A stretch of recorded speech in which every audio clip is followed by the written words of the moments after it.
Ang makinang ito ay walang nakikitang panggatong, walang mga balbula, walang tambutso, at halos tahimik ang pagpapatakbo. At iyon ay dahil ang pinagkukunan nito ng enerhiya ay init na nakaimbak sa malaking bloke ng metal sa ilalim nito. At ito ay kilala bilang isang hot air engine o Stirling engine.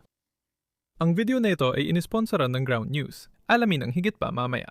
Narito ang glass syringe na selyado at may konting hangin sa loob. Kapag piniinit ko ang syringe at hangin, nag-expand ito at itinutulak palabas ang piston. Pag inalis ang init, lumalamig at nagko-contract ang hangin. Ang pangunahing prinsipyo ng Stirling engine ay ang siklo ng pag-init at paglamig ng hangin para mapagalaw ang piston. Ang problema lang ay sobrang bagal ng pag-init at paglamig, kaya hindi nito napapainit o napapalamig agad ang buong sistema. Pwede tayong magdagdag ng silindro na may maluwag na piston na di katulad ng karaniwang piston na kailangan ng mahigpit na selyo. Dahil malayang dumadaloy ang hangin, naipapasa ito ng piston mula isang dulo ng silindro papunta sa kabila. At ito ay tinatawag na displacer piston. Ngayon, kung maglalagay tayo ng init sa isang bahagi ng pangalawang piston na ito at panatilihing malamig ang kabilang dulo, maaari nating gamitin ang displacer piston para ilipat ang hangin sa pagitan ng mainit at malamig na bahagi na mabilis na nagpapainit at nagpapalamig sa hangin sa loob at nagpapagalaw sa itaas na piston ng mas mabilis kaysa dati.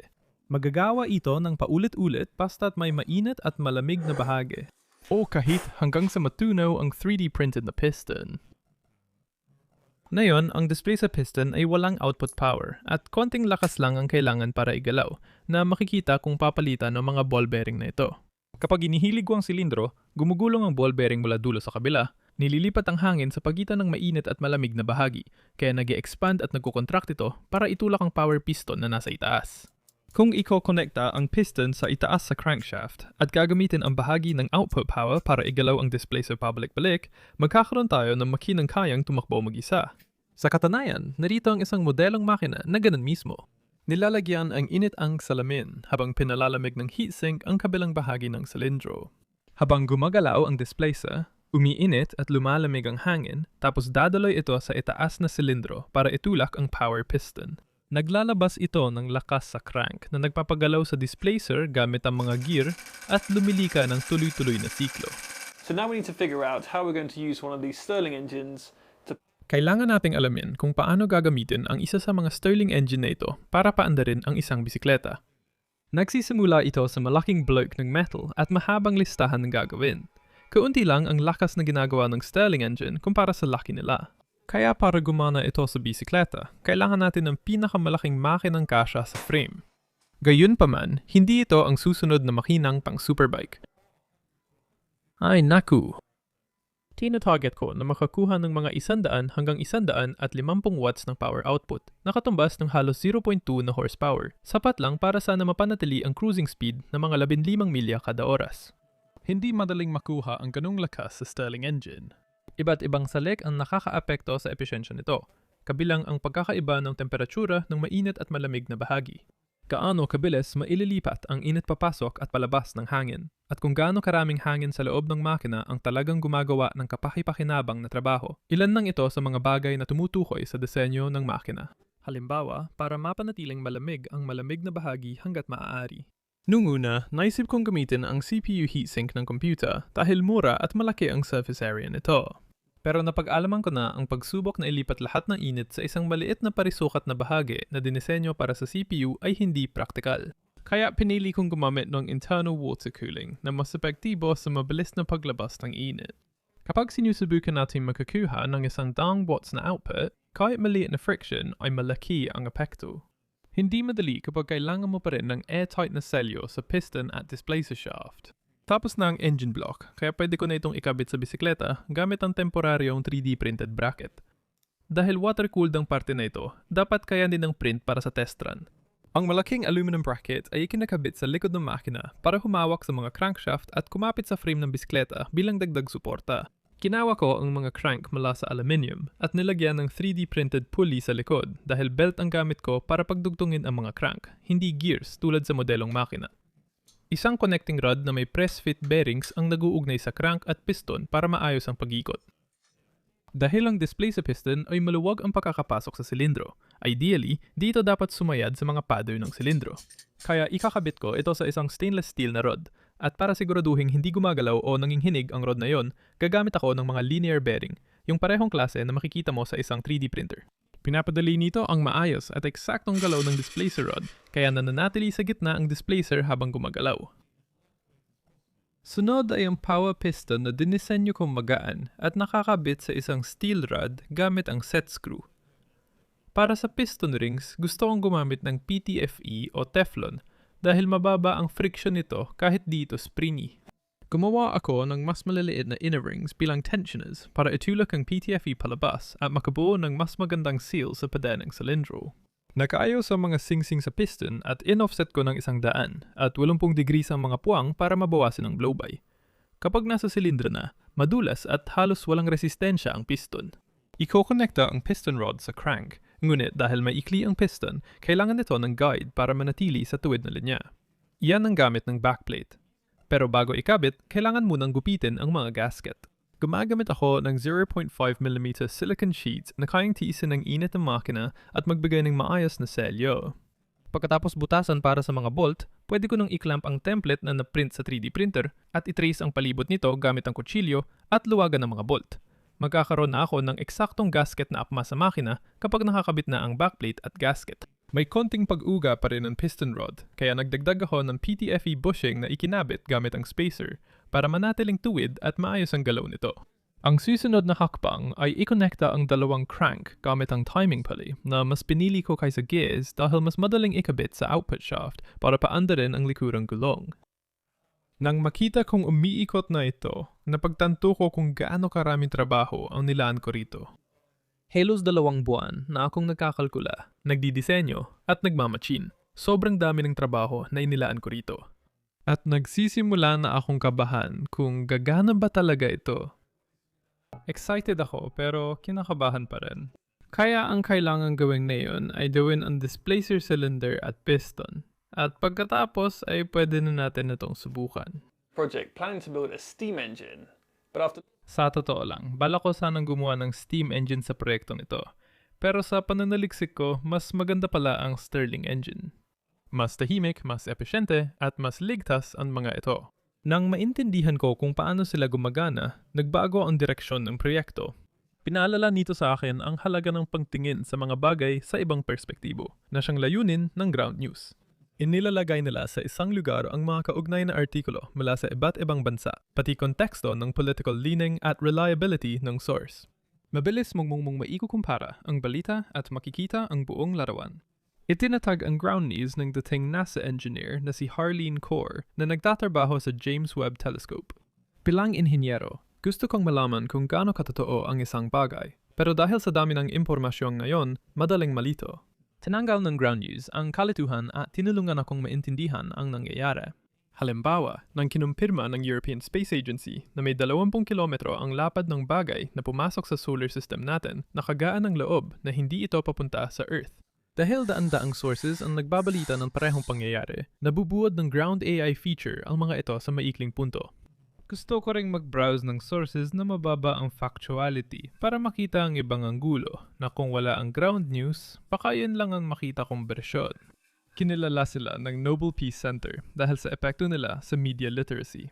Kaya, para mag-subscribe sa Ground News at sa limitadong panahon, nag-aalok sila ng 40% diskwento sa Unlimited Vantage Plan para sa inyo, aking mga tagapanood.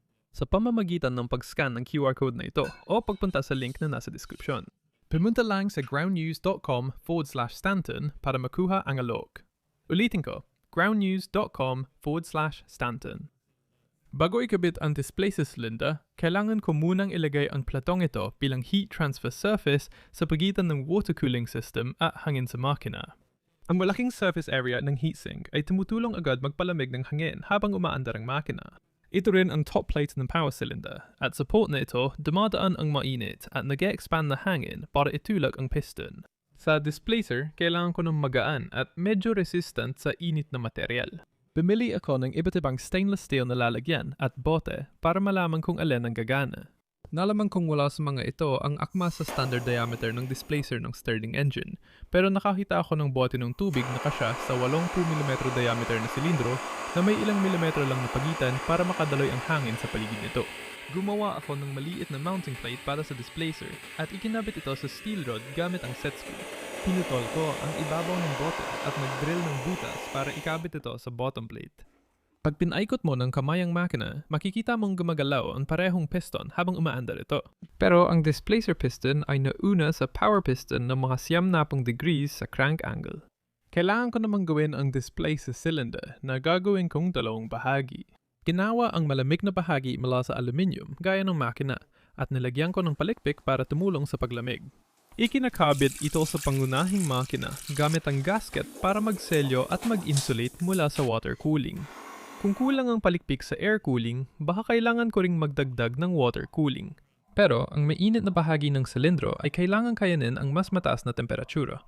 Kaya sa ideal na sitwasyon, ang mainit na bahagi ay dapat gawa sa bakal. Dahil di pa ako kumpiyansa sa pagmamachine ng bakal, ipinagawa ko ang mainit na bahagi kay JLC CNC. Hindi sila sponsor pero nailigtas nila ako dahil di ko kayang gawin ito mag-isa. Nakakabit ito sa malamig na bahagi ng silindro gamit ang makapal na silicone gasket para ma-insulate. Ayaw natin magpadala ng init sa malamig na bahagi dahil sayang ang enerhiya. Kapag mahigpit na ang hot cap, selyado na ang makina at init na lang ang kailangan nito. It was tricky to move the piston again, Dapat ay sapat na yan. but I also noticed it was letting a lot of air leak past, which could be where most of the pressure is being lost. I first tried swapping one of the PTFE rings for a rubber O-ring to improve the seal, but it either didn't seal properly or created way too much friction. Then I thought, what if I used a piston ring like the one I've used in my small compressor? Hindi pa yata sapat. Ang harap ng hot cap ay nagsisimula ng magbago ng kulay, kaya medyo umiinit na talaga sa unahan doon. Inisip ko, baka dapat ako magdagdag ng water cooling para makita kung talagang lalamig itong cold plate. Flexibility, hold an airtight seal, and hopefully not melt from the engine heat. But after several prototypes, I eventually found a size and shape that offered. Habang namimili sa init ang hot cap at nasa 40 degrees Celsius ang dulong pinalalamig ng tubig, malinaw na hindi lang init ang issue. Kaya naglagay ako ng external water cooling para ligtas na mapababa ang temperatura ng makina at ma-disassemble ito. Sa loob, halatang umiinit talaga ng husto ang makina. Nag-iba na rin ng kulay ang displacer at dahil hindi ito dumidikit sa hot cap, ibig sabihin sobrang init talaga ng hangin sa loob. Sinuri ko ang lahat ng gasket seal at nilagyan ng grasa ang O-ring sa displacer shaft para siguradong walang tagas. Pagkatapos kong ayusin ang harap ng makina, nag-focus ako sa piston rings dahil ito ang pinakamalaking moving seal sa makina. Medyo mahirap igalaw ang piston dahil sa nakulong na hangin na magandang senyales. Napansin ko rin na maraming hangin ang tumatagas dito, kaya posibleng dito rin nawawala ang pressure. Sinubukan kong palitan ang PTFE ring ng rubber O-ring para mas maganda ang selyo, pero hindi gumana dahil sa mahinang selyo o sobrang laki ng friction. Naisip ko, paano kung gumamit ako ng piston ring gaya ng sa maliit kong compressed air engine, kung saan lumalawak ang ring kapag may pressure para magselyo sa silindro. Ang problema lang, maliit ang mga ring at mas malaki ang kailangan ko. Kaya sinubukan kong magprint ng isa gamit ang flexible na TPU sa Prusa FDM printer ko, na medyo sugal kasi kailangan nito ng tamang flexibility. Kailangan nitong manatiling airtight na selyo at sana hindi matunaw dahil sa init ng makina. Matapos ang ilang prototypes, nakuha ko ang tamang laki at hugis na may minimal resistance at mas magandang selyo kaysa dati. At sa tulong ng water cooling para mapanatiling malamig ang mga pader ng silindro, sana hindi ito uminit ng sobra para matunaw. Ayos, nailagay ko na ang bagong piston, kaya dapat mas maganda na ang compression natin ngayon. Makikita mo kapag iniikot ko, tinutulak pabalik ng piston. Ibig sabihin, maganda talaga ang compression nito. Kaya sana ito na ang magpapabago ng lahat dahil sobrang pangit ng compression dati kumpara dito. Kaya maghanda na tayo at painitin na natin ito. To avoid hitting the end of the cylinder with its increased stroke, the engine is ready for another test. I really hope this works.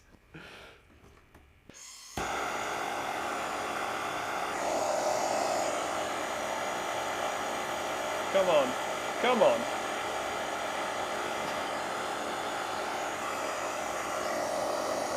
Pakiramdam ko ay sobrang lapit na talaga, pero hindi pa rin sapat.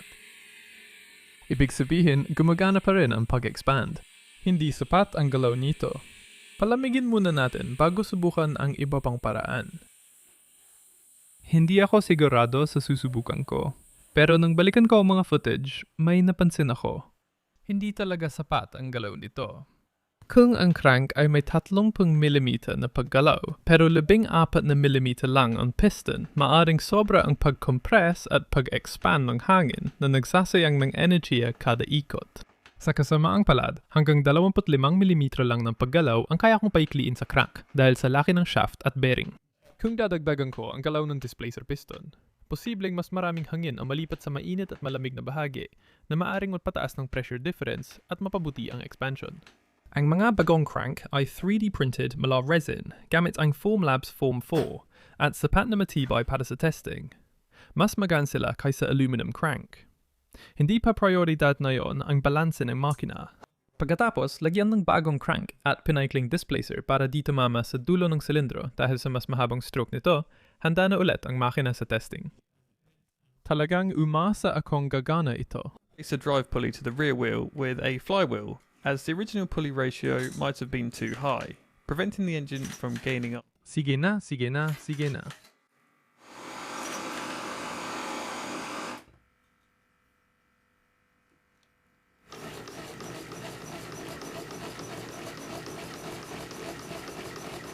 Gumagana ba yan mag-isa? There's still lots to improve with this engine. Gumagana ba yan? To recover some heat energy during Gumagana na ito. Dagdagan pa ang init, dagdagan pa ang init. engine, and more air means more expansion and more power. I also still need to build a proper burner, finish the water cooling system, Tumatakbo na talaga ito. since Stirling engines don't throttle very. Wow! I turned off the heat a while ago, and it's still running on the stored. Hindi ito ang pinakamabilis. So don't forget to subscribe to see part 2, and Sa tingin ko, may ilang bagay na pwede nating baguhin para gumanda ang performance nito. Ang astig nun. Sobrang astig talaga nun. Nakakatawa talaga ang tunog nito.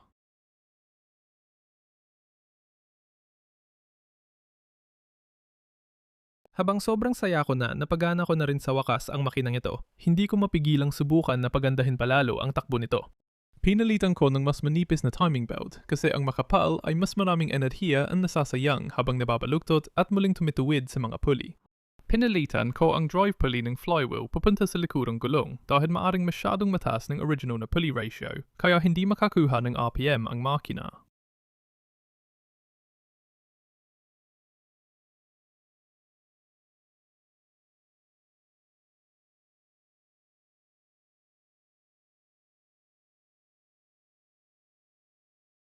Kailangan pang pagandahin ang makinang ito, gaya ng pagdagdag ng regenerator para mabawi ang init kada cycle at pataasin ang internal na presyon. Mas mataas na presyon ay mas maraming hangin, mas malaki ang pag-expand at mas maraming power.